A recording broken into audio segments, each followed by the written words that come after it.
Have you ever stopped to wonder why your mind never stops? Why no matter how hard you try to focus on what's happening around you, your thoughts keep invading your mental space, as if they had a will of their own.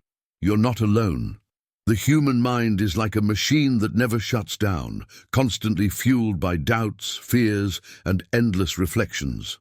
But what's behind this frantic movement? What exactly is excessive thinking trying to tell us? When we start overthinking, we do so believing we are in control, that we have the ability to shape our reality, to make better decisions, and to find the answers we so desperately seek. But instead of bringing us clarity, the opposite happens. The mind, in trying to protect us from something uncertain or unknown, ends up trapping us in an endless cycle. And what scares us most is not the fact that we overthink, but what happens when we try to interrupt this mental flow. What happens when we try to silence the mind? Alan Watts, philosopher and master of Eastern philosophy, challenges us to look at overthinking from a new perspective. He proposes that, far from being a flaw or something to be corrected, overthinking is a form of resistance, a resistance to what we don't understand, an attempt to control the uncontrollable. But what if, instead of fighting against this turbulent mind, we accepted that it is not our enemy? What if the mind, instead of being a battlefield, were a mirror reflecting our own insecurities and fears? Resistance is a human characteristic that keeps us alert, drives us to seek more, to understand more. However, when this resistance transforms into a continuous effort, a pressure on our own thoughts, the mind finds itself trapped, like a spider's web that, the more we try to escape, the more it entangles us. What happens when we simply allow ourselves to be? And strange as it may seem, how could acceptance be the key to resolving this mental conflict? This is where the central issue begins to take shape. The mind isn't trying to deceive us, nor is it trying to destroy us with its incessant wanderings. On the contrary, it's telling us something vital. We are searching for something more. We are unconsciously trying to make sense of something we cannot control, a deeper truth that goes beyond words and logic. And paradoxically, this desire to control the chaos of the mind is what creates more chaos. The solution lies not in trying to dominate what we cannot, but rather in learning to flow with what already is. But how is it possible to accept this flow? How can we stop fighting and finally listen to what our mind is trying to communicate to us? The mind takes us into unknown territory, but this journey doesn't have to be terrifying. When we begin to understand the impermanence of our thoughts, we begin to free ourselves from this incessant search for definitive answers. Why do we cling so much to the need to have all the answers? What will happen if, instead of seeking control, we begin to practice accepting what we don't know? Herein lies the crux of the matter. Our mind is not deceiving us. Excessive thinking is a reflection of our own insecurity, but it is also an opportunity to awaken to a new way of living. Watts teaches us that when we accept that the mind is merely fulfilling its natural role of reflecting what is within us, we begin to understand that it does not need to be corrected, but rather understood. Excessive thinking, then, ceases to be a problem to be solved and becomes a message. The mind tells us, look, you are searching for something more. You are trying to find meaning where it does not yet exist. But what is this something more? What exactly are we seeking when our thoughts become a constant whirlwind? Watts suggests that we are searching for a deeper truth, something that goes beyond logic and reason. We are trying to control a world that cannot be controlled. However, there is something curious about this search. The more we seek definitive answers, the further we move away from true understanding. Truth, he tells us, is not something to be found, but something to be experienced. This is the first step in understanding the origin of excessive thinking, resistance. We are at war with our own minds, trying to silence them, trying to put an end to this tide of thoughts. But what would happen if, instead of fighting against it, we began to look at our thoughts with compassion, with curiosity? What would happen if, instead of wanting to dominate the mind, we accepted it as it is? The real question then is, why does the mind become a battlefield in the first place? What leads us to believe that we must control even what is natural? What suggests that, at its core, we are trying to cope with the fear of the unknown? And in trying to control the uncontrollable, the mind ends up becoming a prison. Wouldn't it be wiser and even safer to learn to live with this unknown? But how? How can we do that? Here, the enigma deepens. What prevents us from stopping the fight against the flow of thoughts?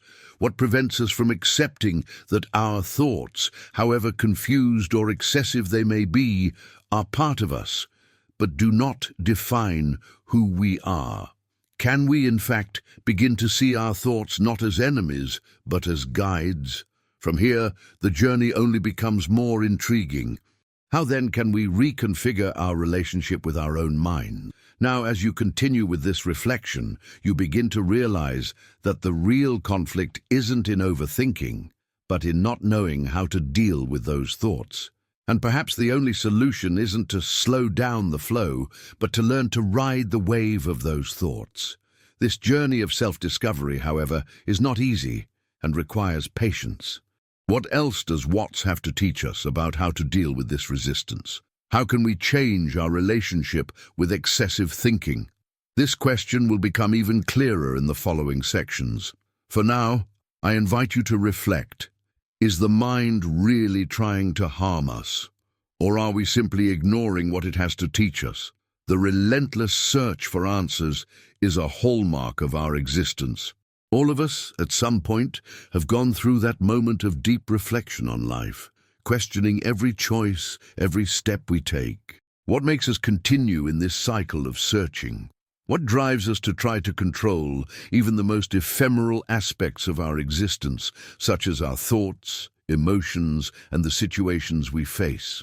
Have you ever found yourself trying to understand a situation that seems impossible to resolve? Perhaps it was a family crisis, a moment of insecurity at work, or a significant loss that shook your emotional balance. In the midst of chaos, we often try to control the uncontrollable, clinging to any solution that offers us a sense of security.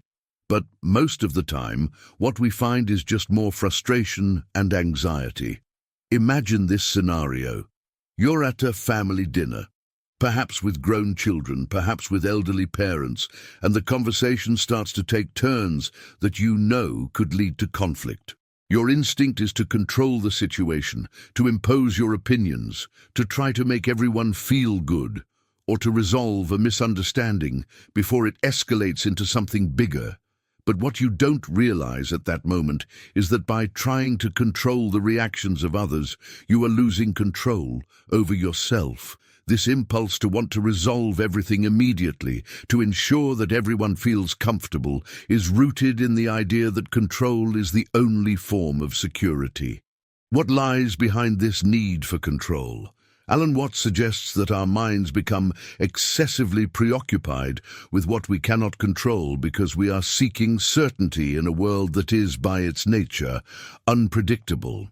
But what happens when we accept that life cannot be completely controlled? What would happen if, instead of trying to solve everything, we began to live with uncertainty, allowing ourselves to feel the freedom that comes from acceptance? This quest for control can be observed in many areas of our lives. It leads us to meticulously plan every detail of an event, to calculate and recalculate the steps to be taken in our careers, to try to predict the behavior of others so as not to be disappointed.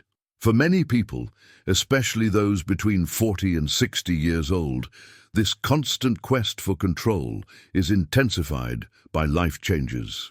The pressure to stay at the peak of their careers, the need to care for children who are becoming adults, or even the challenges of caring for aging parents, create a feeling that we must always be one step ahead, always in control. But the reality is harsh. Life cannot be controlled. This is one of the greatest lessons that many people in this age group especially end up learning over time. It can be difficult to admit that we cannot control all circumstances, but the truth is that constantly trying to do so only exhausts us emotionally. The more we try to control, the further we move away from true peace. When Watts talks about the relentless pursuit of control, he's not just talking about external situations, but also about our own thoughts and feelings. How many times have you found yourself overthinking a situation, trying to find the perfect solution? This search for definitive answers is nothing new. It has been part of the journey of many generations, but perhaps it has never been as intense as it is today. In 2025, we live in a fast-paced world where we are constantly bombarded with information, demands, and expectations. We are urged to solve problems almost immediately, whether at work, at home, or on social media. And yet, there is something profoundly human and comforting in realizing that the struggle for control is not our responsibility. Our task, instead, is to learn to allow ourselves to live with uncertainty, to flow with the changes that life brings us. True peace does not come from imposing control, but from accepting the moment as it is. It is not about abandoning responsibility or becoming passive, but about recognizing that not everything is in our hands. You might be wondering, how can I accept uncertainty when there are so many important things at stake? How can I not try to control what's happening around me? The answer lies in allowing yourself to trust the process of life, in recognizing that often the only thing we can control is our reaction to situations. Think of a recent situation where you felt completely overwhelmed, perhaps even powerless. Now imagine that instead of trying to control everything, you could take a deep breath and accept the situation as it is. Imagine not clinging to the fear of what might happen, but trusting in the fact that you can handle whatever comes, even if you don't have all the answers right now.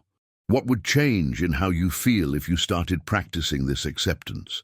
Here, change begins to occur not when we try to make everything work out, but when we begin to realize that life is not a problem to be solved, but an experience to be lived. Each step, each challenge, each mistake, all of this is part of a broader journey.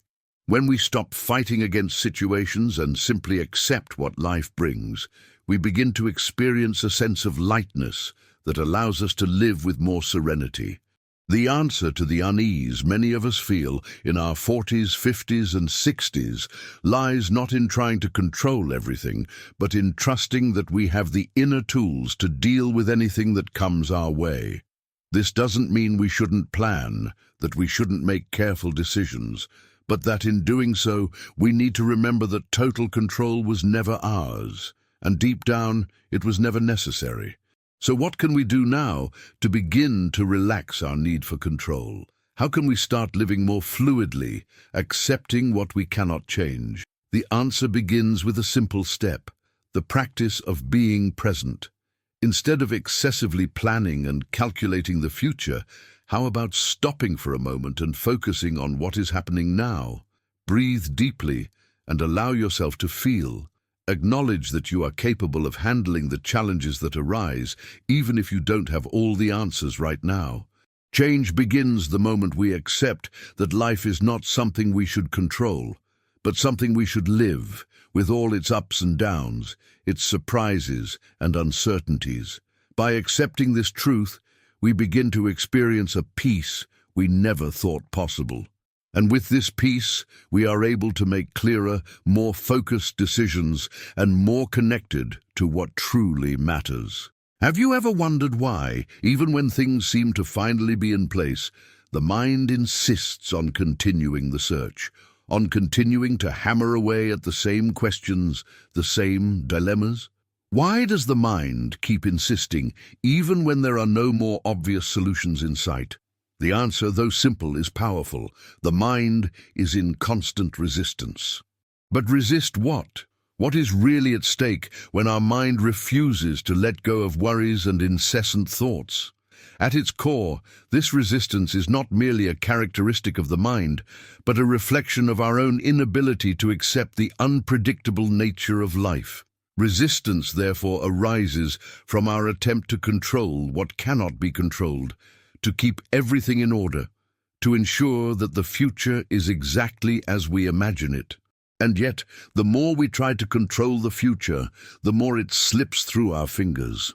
The true pain we feel when trying to control everything around us, or even our own thoughts, doesn't come from overthinking. The pain comes from our refusal to allow things to be as they are. We are so used to the struggle, to the constant effort, that we come to believe that this is what we need to survive.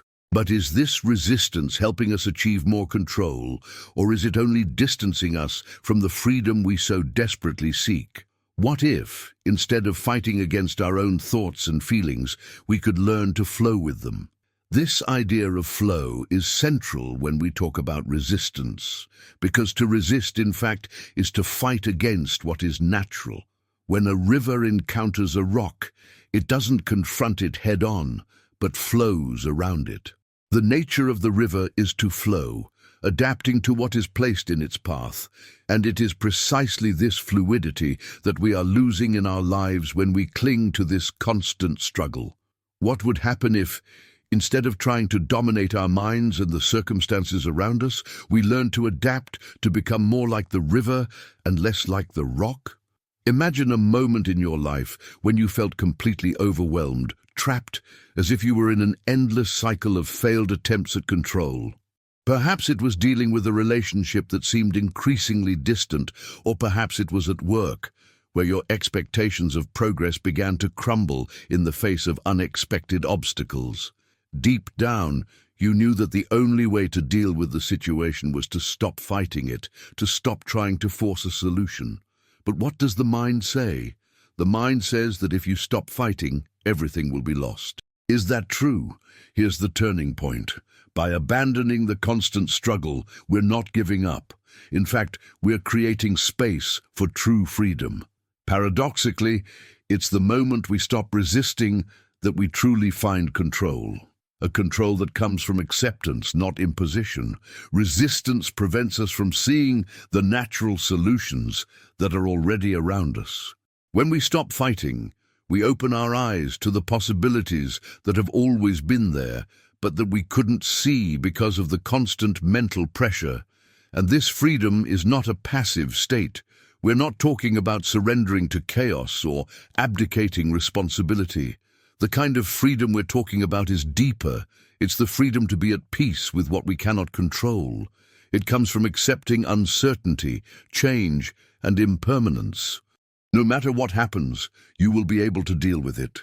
This doesn't mean life will be easy, but rather that you will be able to live it in a fuller, more centered way. Now let me ask you something. How would you react if instead of trying to control every part of your life, you started to see challenges as opportunities for adaptation, not as threats to be faced?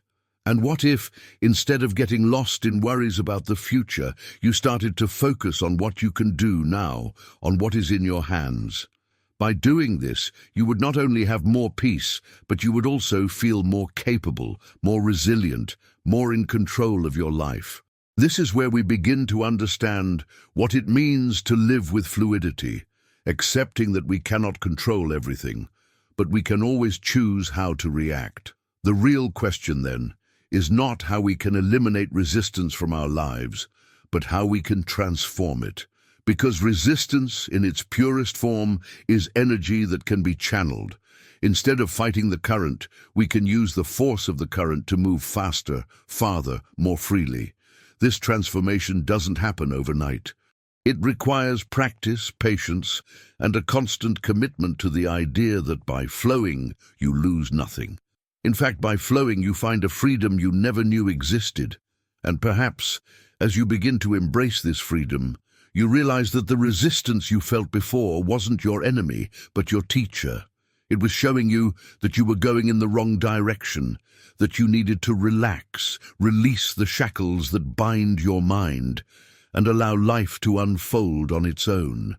You might be thinking, but what if I give up? What if I stop trying to control things? Will everything fall apart? This fear is natural. The mind, accustomed to a life of control, will resist this idea, trying to keep you in the comfort zone of constant struggle. However, true comfort comes from trust. And trust is something that is built over time when you begin to realize that life doesn't need to be controlled to be lived fully. So instead of continuing to expend energy on an endless struggle, how about trying something different? How about starting to observe the moments of resistance in your life and instead of confronting them forcefully, embracing them with compassion? Allow yourself to feel the resistance, but without the pressure of having to overcome it. And as you do this, you may discover something surprising. The resistance doesn't disappear, but transforms, becoming an ally on the journey to freedom. What will you do now in the face of this transformation? Will you continue to fight against the winds of change, or will you begin to sail with them? The choice is yours, and freedom is right there, waiting to be discovered. The human mind is in constant motion, a continuous flow of thoughts, emotions, and memories. This mental whirlwind can be overwhelming, creating a feeling of discomfort, frustration, and even fear. The constant search for answers, the desire to control, to find the perfect solution to every problem, puts us in a cycle of restlessness. But what if there were a way to break this cycle? A way to look at our thoughts in a completely new way, without judging them, without getting lost in them. The answer lies in the practice of mindfulness. Imagine for a moment that you are walking through a park. The sky is clear, the breeze is gentle, and the sound of leaves rustling in the wind brings a sense of calm. Now, try to remember all the thoughts that are going through your head. Surely you are already thinking about something. Perhaps what you will do next, something you forgot to do, some worry about work or family. But what if, instead of letting these thoughts dominate, you observed them from afar as if you were watching a movie? That is the essence of mindfulness. Observing, without judgment, what is happening in the present moment. Mindfulness, though simple in concept, is a practice that requires discipline and patience. It's not about emptying the mind, but about learning to be with it, without identifying with the thoughts that arise. When we practice mindfulness, we are allowing ourselves to live the present moment in its entirety, without needing to dwell on the past or the future. This may seem difficult in a world where we are constantly connected and distracted, but the practice is extremely effective in restoring mental and emotional balance. Several studies show the benefits of this practice. Research conducted by Harvard University, for example, revealed that mindfulness meditation can increase the density of gray matter in areas of the brain related to memory, emotional regulation, and self-control. This means that, by practicing mindfulness, we are not only training our minds to be more focused and present, but we are also improving our ability to cope with stress and difficult emotions. But how does this apply to our daily lives, especially for those in their 40s and 60s, dealing with family, professional, and emotional responsibilities? Imagine the routine of a 50-year-old man, already at the peak of his career, but feeling the weight of the important decisions he needs to make. He has adult children, a wife who may be starting to need more attention, and, on some level, a feeling that time is passing too quickly. All these thoughts begin to take over his mind, creating anxiety that prevents him from relaxing and enjoying the present. What does he do? He tries to control the future, anticipating all possibilities, all the scenarios that could occur, but deep down, he knows that however hard he tries, he doesn't have total control over anything. This internal struggle becomes exhausting, both physically and emotionally. Now imagine that this same man decides to try mindfulness. He begins to practice, even if only for a few minutes a day. At first, he feels that his mind is still full of worries, but gradually he begins to realize that he can choose where to place his attention. He begins to allow himself a pause, to feel his breath, and to observe his thoughts without becoming engulfed by them. With each passing day, he becomes more aware of the present moment, feeling less anxious and more balanced. He realizes that instead of controlling everything, he is accepting life's uncertainties and, in doing so, finds a peace that previously seemed impossible. What he is actually doing is practicing the art of non-resistance. Instead of fighting against thoughts, he learns to let them pass, like clouds in the sky. Mindfulness doesn't require you to eliminate the thought, but to learn not to cling to it. Each thought, each emotion that arises is treated with the same acceptance, without judgment, without resistance. This creates an inner space of freedom where peace can flourish. And the most interesting thing is that, as you begin to cultivate this practice, you begin to realize that you are no longer a slave to your thoughts. They are still there, but you are no longer dominated by them. Now, let's think about how mindfulness can be applied to everyday situations. Let's take the example of a 45-year-old woman who, after years of hard work in her career and balancing family life, begins to feel the effects of accumulated stress. She feels her mind is constantly racing, jumping from one worry to another. Each day, she feels further from her own inner peace. What can she do? By beginning to practice mindfulness, she starts to observe herself more carefully, learning to be in the present without needing to change anything. She begins to notice the little things, the taste of a meal, the smell of the food, the sound of her children's laughter. She begins to feel more connected, not only to others, but to herself. It's important to understand that mindfulness isn't a magic solution to all of life's problems. We're not saying it will solve every difficulty and challenge you face. However, it is a powerful tool to help restore mental clarity, reduce stress, and increase emotional resilience. It teaches us to live more lightly and to free ourselves from the weight of incessant worries. And in doing so, we begin to understand that often what we need most is not more control, but more acceptance. The practice of mindfulness also has a significant impact on interpersonal relationships. When we become more aware of our thoughts and emotions, we begin to respond to situations in a more balanced way instead of reacting impulsively. Instead of entering a cycle of arguments with a partner, for example, we can learn to listen more attentively and respond more constructively. This not only improves the quality of our interactions, but also allows us to cultivate healthier and more authentic relationships. As society becomes increasingly fast-paced, the practice of being present in the moment is one of the most effective ways to regain inner balance and harmony. Mindfulness teaches us that we can be happy and fulfilled, not despite life's difficulties, but through them. It helps us understand that we don't need to be perfect or have everything under control to experience true peace.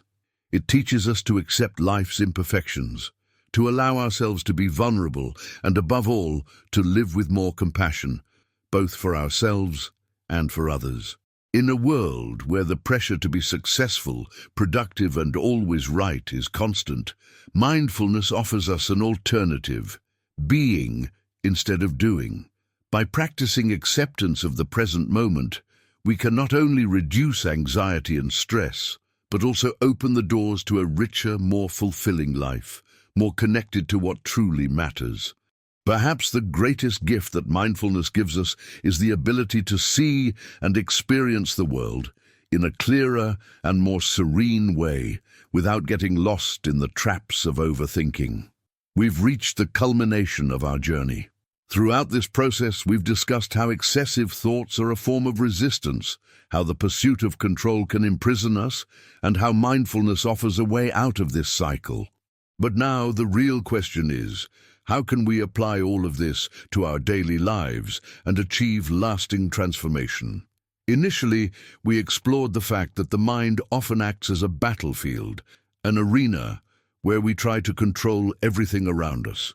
But when we realize that this relentless pursuit of answers and control leads us nowhere, we begin to understand that peace lies not in having all the answers, but in accepting that not everything is under our control. True peace comes from accepting chaos, the fluidity of circumstances, and understanding that life is not something to be solved, but something to be lived. This was the great lesson we found when we immersed ourselves in the practice of mindfulness. The idea of simply being present, of observing our thoughts without letting them dominate us, is transformative. Instead of fighting the mental whirlwind, we learn to flow with it, to let thoughts come and go without identifying with them. Mindfulness teaches us that we don't need to get lost in the frenetic pace of life. We can, indeed, live in the present moment, with clarity and tranquility, even if the world around us is in constant motion. Now, you might be wondering, how can I actually apply this to my daily life? How can I turn this theory into practice? The answer lies in consistency and discipline. Like any practice that yields lasting results, mindfulness requires patience. It's not something you learn all at once, but a daily practice, a commitment to the present moment. Every time you find yourself lost in thought, every time you feel anxiety taking over, remember to stop and breathe. Remember to observe, not to fight your thoughts, but to observe them with curiosity. This doesn't mean you should be indifferent to what's happening around you, but rather that you can choose how to react. By doing so, you begin to take the reins of your life in a new, more balanced and more conscious way. So, you might ask yourself, but what about when problems seem too big to overcome? What about when life's difficulties overwhelm me? How can I practice mindfulness in those moments? The answer, though challenging, is simple. It is in moments of greatest adversity that the practice becomes most crucial. When faced with difficulties, our tendency is to resist even more, to try to control and predict what will happen. However, it is precisely in these moments that we most need to accept what is happening, take a deep breath, and allow life to flow, without getting lost in our own expectations. By doing this, we begin to realize that although we cannot control the circumstances, we can always choose our reaction. And this choice, this power of how to react to challenges, is what gives us true freedom. Now, if you've made it this far, you might be wondering, how can I make this transformation permanent? How can I live a more peaceful and balanced life in the long term? The answer is, with commitment and practice. It's not about finding a magic solution to all of life's problems, but about learning to live with more lightness, more acceptance, more confidence. When you begin to see your thoughts as just that, thoughts, and not as absolute truths, you begin to create a space of mental freedom. This space is what allows you to live with more presence, more attention, more empathy for yourself and others. And this is where the journey concludes. By learning to observe our thoughts without judgment, by accepting what we cannot control, and by practicing mindfulness, we are able to transform our relationship with life. The control that once seemed to be the key to mental peace is, in fact, the source of our suffering. True freedom comes from accepting the present moment, from understanding that life is a journey, not a destination. By flowing with the ups and downs, by embracing uncertainty, we find a peace that does not depend on external circumstances, but on how we relate to them. So, we come to the conclusion of this reflection. True transformation lies not in changing the world around us, but in changing how we relate to it. It lies in releasing the shackles of anxiety, the incessant search for control, and embracing life as it is. And you, are you ready to take that step? Are you ready to begin practicing acceptance, to live in a more conscious, peaceful way, and more connected with yourself and with what truly matters? Now, I invite you to reflect. How can you apply mindfulness to your daily life? What thoughts, feelings, or situations do you need to start observing instead of resisting? I would love to hear about your experiences and questions. If you are ready to make this transformation in your life, subscribe to the channel, like this video, and share it with others who might benefit from this reflection. In the comments, share your personal situations or questions. You can do so anonymously, without rushing. I am here to listen and support you. I am deeply grateful for your support on this journey. May you find peace and freedom in the present moment, and may your mind become a space of harmony and clarity. Best of all, this change begins now, with you at this very moment. Thank you for being here, and remember, the transformation is in your hands.